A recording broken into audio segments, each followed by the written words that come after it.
It's an amazing Monday today, and it's time for Faith Capsules powered by the Shaper's Ark. I am Wonolade Tayo, the Shaper.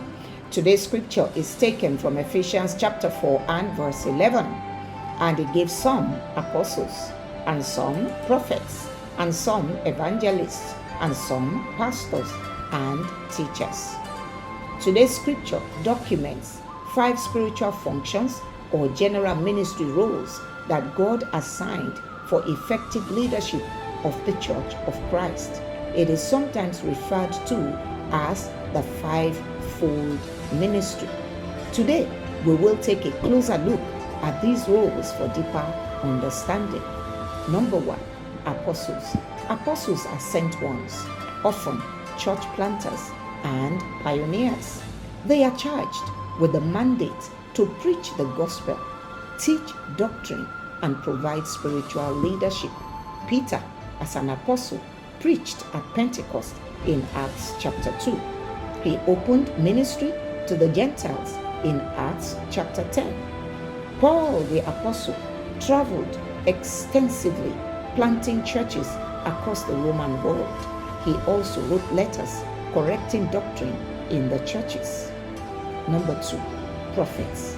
Prophets are called to hear and declare God's message of encouragement or warning or guidance or revelation.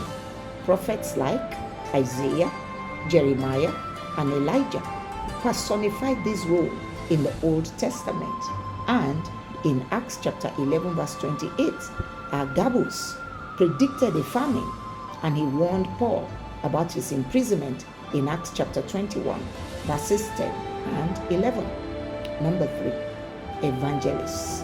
Their focus is on proclaiming the gospel to unbelievers with an emphasis on outreaches and salvation. Paul told Timothy to do the work of an evangelist in 2 Timothy chapter 4 and verse 5. In Acts chapter 8, Philip, the evangelist, preached in Samaria and led the Ethiopian eunuch to Christ. Philip's evangelism efforts was marked by miracles. Number 4, pastors.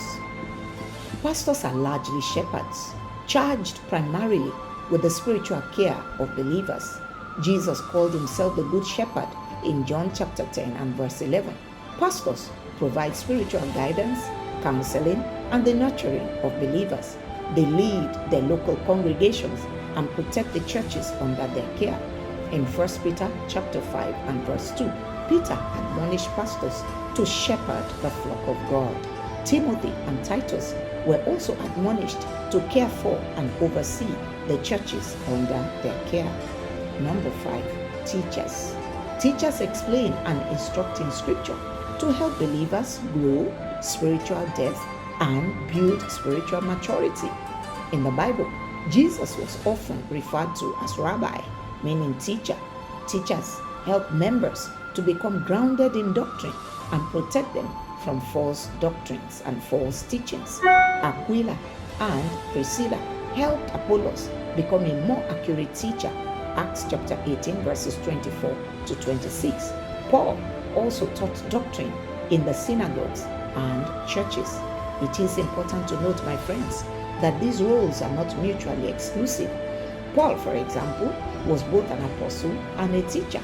Peter also served pastorally and apostolically. The 5 roles complement one another and work together for the advancement of God's kingdom on earth.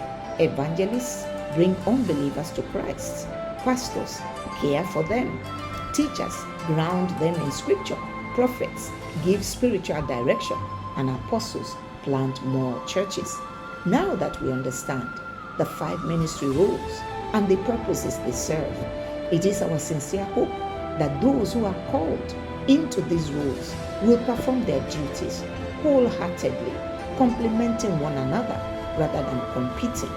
Furthermore, if you are a believer, you equally have a portion in serving in your local community with whatever gifts God has deposited in you, according to Romans chapter 12, 1 Corinthians chapter 12, and 1 Peter chapter 4 and verse 10. Till I come your way again next week, this is Wonolade Tayo, the Shaper. Shalom.